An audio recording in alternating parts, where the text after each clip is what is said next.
Une cité de pierre gigantesque a existé en Afrique australe, sans rois européens, sans colonisation, sans aide extérieure. Cette cité, c'est Grand Zimbabwe, entre le 11e et le 15e siècle.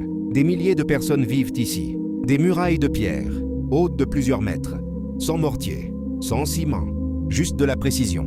Le peuple Shona construit l'un des plus grands complexes en pierre du continent africain. Le site contrôle le commerce de l'or, de l'ivoire et relie l'intérieur de l'Afrique au port de l'océan Indien. Des objets venus de Chine et du Moyen-Orient y ont été retrouvés. Ce n'est pas un village isolé, c'est un centre économique majeur. Mais quand les Européens découvrent le site, au 19e siècle, ils refusent d'y croire. Ils affirment que des Africains n'auraient jamais pu bâtir ça. Ils inventent des origines étrangères, des mythes, des excuses. La réalité est pourtant claire. Ce sont bien les peuples locaux qui ont conçu et dirigé la cité. La vérité est simple. Quand une civilisation ne rentre pas dans le récit dominant, on tente de la nier. Aujourd'hui, Grand Zimbabwe est reconnu comme une preuve majeure du génie architectural africain. Et il rappelle une chose essentielle. L'Afrique n'a jamais été vide, ni passive, ni en retard. Elle a construit, elle a commercé, et elle a marqué l'histoire.